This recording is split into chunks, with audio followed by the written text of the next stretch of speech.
Hey guys, JC Hannigan here. It's Halloween, and I figured to celebrate, I would read an excerpt from my book, Would You Not? It's actually the epilogue, and I'm going to read it because it's Halloween themed, as in it happens at Halloween, and why not? Obviously, there are some spoilers. I don't think it's all that shocking to say that the characters in this book end up together. It is a romance book, so that can be expected. But I also wanted to read it because it features a couple of characters that I'm going to be writing about in my next Hartwood Creek book. So, enjoy the train wreck. Daphne skipped ahead, her plastic jack-o'-lantern bucket bouncing around with each step she took. Come on, we're going to be late, she called out, looking back over her shoulder at us with impatience. We were on our way to the Tuta Suites to meet Nix's family for the Halloween spook costume contest. The Halloween spook was the big celebration the town put on, and the costume contest event was one Daphne had been looking forward to most. The shops put on spectacular sales, and vendors offered psychic readings and seances. Visitors and tourists could also learn about the original Hartley sisters and the lore of the love elixir.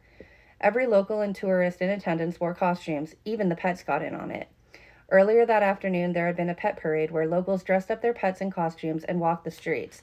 Hannah Wood and Klaus Brower had dressed up Chewbacca as his namesake, wearing a bandolier and a fake bowcaster, while they dressed up as Princess Leia and Han Solo. Daphne had loved that event and immediately started asking for a puppy so she could enter next year's pet parade. Nix had warned me that the town of Hartwood Creek really went to the extremes at Halloween, but I'd still been surprised. They spared no expense. Every single shop in the downtown core was decorated. There were elaborate fall arrangements from Hartwood Creek flowers with skeletons peeking out, hanging from every street lamp. Each store participated in the pumpkin carving contest, displaying their carved pumpkins outside. There was a giant pumpkin weighing 2,560 pounds in the Hartwood Creek Park that had painstakingly been carved in the original Hartley triplets likeness with a witchy spin. According to the local newspaper, it had taken 11 hours to carve. Hartwood Creek put on a lot of town events, but I had to admit this one was shaping up to be my favorite. Nix held my hand as we walked, and to Nellie's absolute delight. Nellie had come out the day before to join us, and she absolutely adored Nix. She'd given him the stamp of her approval within 20 minutes of meeting him. I get a good vibe off him, she told me with the biggest grin on her face. That approval had only grown when Nix showed up to pick us up dressed in full costume. We'd all dressed up as monsters from the Monster Mash song. Nellie's grand idea, of course. She always came up with the best costume themes, and although she originally balked at the number of people she'd have to coordinate this year, she managed to pull it off, the great idea that everybody had been on board for. Nix was Gilman, the fish monster, while I was dressed as a mummy with bandages wrapped all around my body, including my face. Daphne was a witch, and Nellie was Dr. Jekyll and Mr. Hyde, her costume a perfect split of both characters. Her makeup was incredible. It was so good that she'd made Daphne gasp in horror when she first walked out of my bathroom. Is that them? Nellie asked, squinting towards the boardwalk as a group gathered there. The Bride of Frankenstein waved frantically to get our attention, a megawatt smile on her face, while Frankenstein looked a little less enthused. Tabitha was holding Bryson in her arms. He was a baby Frankenstein. Bella and Brielle were dressed as zombies, while Preston and Paxton had gone all out with their costumes. Preston was Igor, and Paxton was the mad scientist. Even Laurel and Keith had shown up in costumes, both wearing matching skeleton onesies. Wow, the whole family got in on it, I remarked, impressed. They'd taken Nellie's idea and ran with it. My family rarely does anything half-assed, Nix replied, his voice a little muffled behind his Gilman mask. I giggled because he sounded so ridiculous, and squeezed his hand. Daphne spotted the twins and raced towards them, her bucket swinging out behind her. We joined them all, and Nix introduced Nellie to his family, pointing out who everyone was. Whoa, Uncle Nix, is that you? Bella asked, her zombified eyes widening. Yep, my mommy's a mummy, and Nellie's Dr. Cackle and Mr. Hyde, Daphne informed them proudly.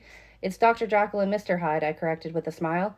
We're going to win the group costume for sure, Brielle declared. It had been the kids' idea to enter the Halloween costume contest at Tuta Suites. The girls took off towards the action, forcing the adults to follow. We hit up every shop along the way to the cafe, watching as the girls collected candy and the townsfolk fussed over their costumes, and ours. We finally made it to Tuta Suites just as the Hartley triplets were calling everyone who wanted to participate in the contest forward. They were dressed as the Sanderson sisters from Hocus Pocus. Dorothy's hair was styled up in 2 curly buns and sprayed red like Winifred Sanderson, while Betty was rocking a black wig with purple streaks like Mary. Alice had an arm of bangles and a long blonde wig, which she kept tossing over her shoulders. The Hartley sisters shared a microphone between the 3 of them, and Dorothy was speaking into it, explaining the rules. We'll be choosing the winners in 3 separate categories: Best Individual Costume, followed by Best Couples Costume, and finally, the Best Group Costume. Please stay where you are and allow the 3 of us to come around and check out your wonderful costumes. Then we'll pick the winners, Betty added, and the sisters started their rounds. The kids munched on candy as patiently as their excitement allowed them, while the adults in our group chatted amongst themselves. Tabitha and Parker were trying to keep Bryson entertained, who was beginning to get restless in his costume, while Preston and Paxton were both hitting on Nellie.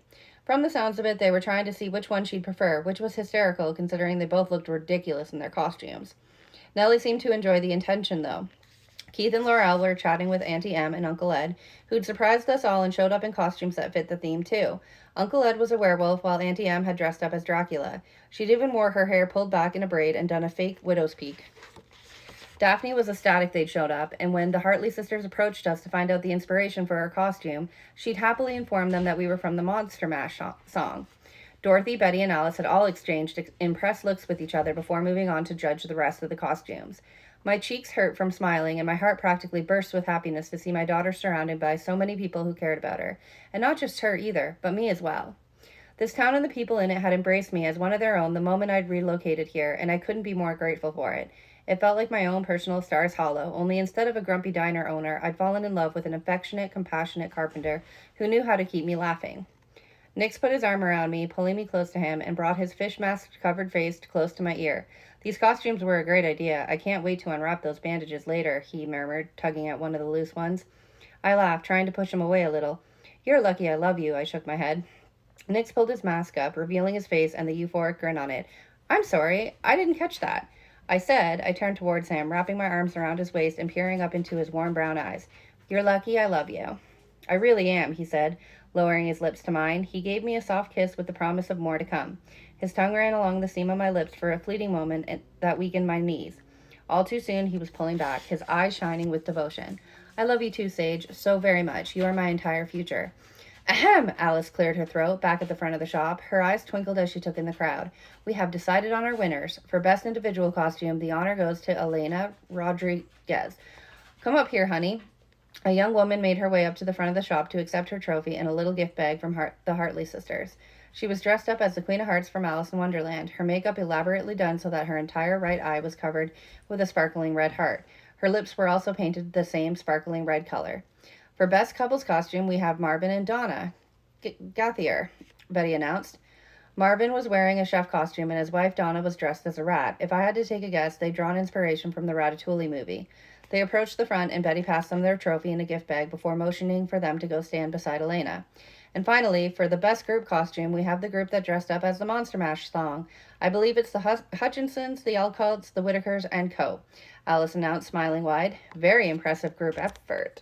"I don't think we've ever had a group entry this big before," Betty added, chuckling. Daphne, Bella, and Brielle all let out a cheer and took off as fast as they could to the front of the shop.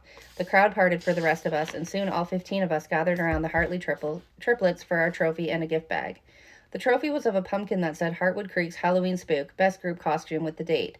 In the gift bag were a bunch of coupons and gift cards to local shops and small chocolates from Sweet Indulgence. Betty, Alice, and Dorothy took to the stage again to congratulate all the winners and offer free beverages. "And don't forget, tonight is the Witches' Ball at the Hartwood Creek Inn, adults only." Daphne, Bella, and Brielle all groaned with disappointment. Auntie Em put her arms around their shoulders. "Cheer up, girls. We'll have our own ball." I'd been on the fence about going to the Witches' Ball, but Auntie Em and Uncle Ed had successfully talked me into it, mostly by inviting Daphne, Brielle, and Bella over for a sleepover. Laurel and Keith had offered to take Bryson for the night so that Parker and Tabitha could join us. Nellie was ecstatic to attend. "Oh, we are so doing this. I've never been to a town ball before," she said when I broached the idea to her. I'd never been either, and I was more than a little curious. As the leaves had started to change color, the Witches' Ball was the talk of the town. Apparently, it was a long-standing tradition in Hartwood Creek. Babysitters were booked months in advance for the occasion. They started selling tickets for the Witches' Ball at the fall fair in September, and by the end of the month, tickets were sold out. You couldn't just randomly show up. I'm running out of time, so I will just end this here by saying Would You Not is available wide, and it's got witchy vibes and small town vibes and all the good stuff, and also happy Halloween.